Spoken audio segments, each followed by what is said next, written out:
जय योगेश्वर। मैं रीना सिंह श्रीमद् भगवत गीता के 12वें अध्याय में भगवान के द्वारा वर्णित धर्मामृतम के 36 गुणों में 8वां गुण संतोष के तीसरा भाग के बारे में बताने जा रही हूँ। भगवान कहते हैं कि जब तक तू ऐसा समझता रहेगा कि अमुक वस्तु के रहने पर मैं बड़ा और न रहने पर छोटा बनूंगा, तब तक तू विकास के मार्ग में आगे नहीं बढ़ सकता। मेरे पास मोटर विदेशी कार विदेशी घड़ी हो तो मैं बड़ा नहीं तो छोटा। यह एक प्रकार की हीनता है। व्यक्ति को वस्तु से अपना को गौण समझने वाला भगवान का नहीं हो सकता। विद्वता के कारण मैं बड़ा समझा जाऊंगा और तो विद्या को भूल जाने पर मैं छोटा बन जाऊंगा। बड़कपन के दो प्रकार हैं, वस्तुनिष्ठ बड़कपन और आत्मनिष्ठ बड़कपन। वस्तुनिष्ठ बड़कपन से संतोष और आत्मनिष्ठ बड़कपन से असंतोष होता है। भगवान जीव को कहते हैं कि तेरा और मेरी जाति और स्थिति एक नहीं है। तू होना है वाला है और मैं हो चुका हूँ वाला हूँ। तुझे लखपति होना है और मैं करोड़पति होने की कामना करता हूँ।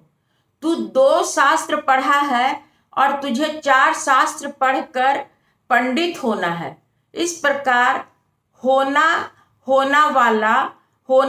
वाला है और मैं हो चुका हूँ। मैं तुम्हारे साथ विवाह कैसे कर सकता हूँ? तृप्ति में सुगंध है जबकि अतृप्ति में दुर्गंध, बुभुक्षिता और आसक्ति है। दिव्यता की स्थिति में पहुंचा हुआ याज्ञवल्क्य के जैसे महापुरुष अतृप्त व्यक्ति के जीवन में दुर्गंध प्रतीत होता है। तो इसे जैसे उदाहरणार्थ एक व्यक्ति को यदि कुर्सी मिले तो वह अपने को सुखी और बड़ा समझता है, तो इसमें बुरा क्या है?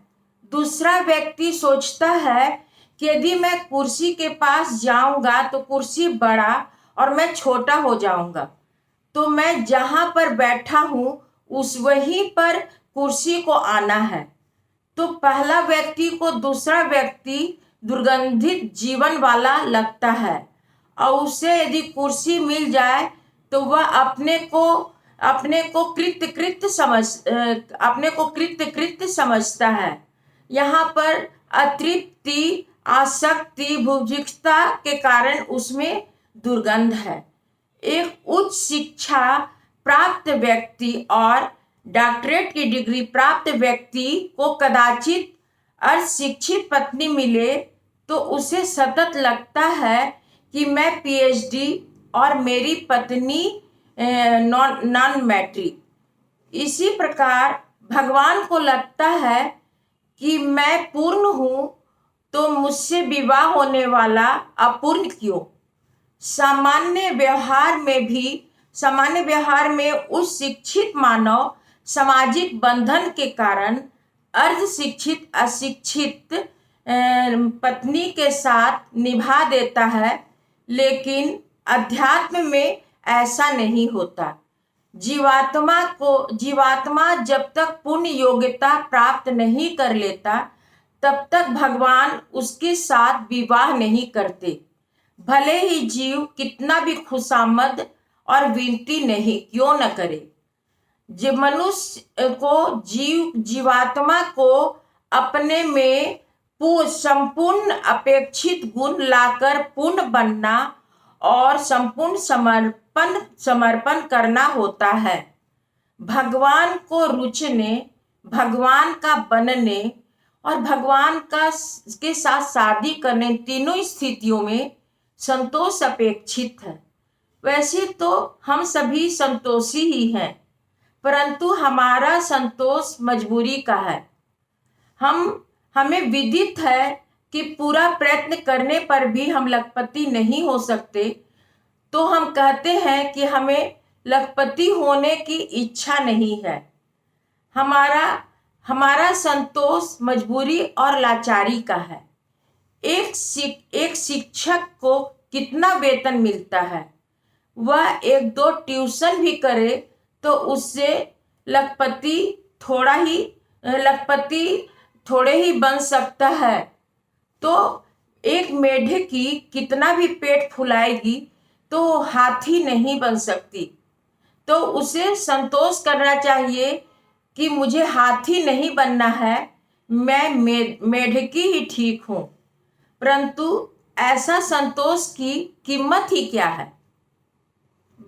मुझे विषयों से तृप्ति नहीं होती।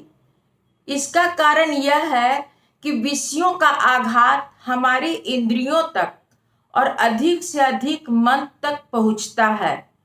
यदि वह बुद्धि तक पहुंचे तो वह पूछे कि यह भोग मेरे पास कैसे आया और किसने भेजा है। किसी को लगता है कि मेरे सत्कर्म के कारण मुझे भोग मिला है। किसी को लगता है कि प्रसाद के रूप में भगवान ने भेजा है। मानव जैसे जैसे उन्नत होता जाता है उसकी समझ भी उन्नत होती जाती है। उन्नत समझ होने के कारण उसकी बुद्धि विषयों के आघात को अपने पास न रखकर उसे अंदर आत्मा के पास भेज देती है। विषयों का आघात आत्मा पर लगने पर उससे आत्मिक झरना प्रवाहित होने लगता है। एक बार यदि यह समझ आ जाए कि विषय आत्मिक झरना को प्रवाहित करने के लिए है तो मनुष्य को संतोष हो जाए। मनुष्य को आत्मिक झरना प्रवाहित करने के लिए सभी विषयों की आवश्यकता नहीं है। उसे एक भी विषय, चाहे वह श्रीखंड ही क्यों न हो, से भी उसका आत्मिक झरना बहने लगता है। तृप्त मानव पूर्ण होता है। अपूर्ण मानव ही भगवान को पसंद है। धन्यवाद। यह धार्मिक धारावाहिक यदि अच्छी लगी हो तो अपने मित्रों रिश्तेदारों को जरूर शेयर कीजिए।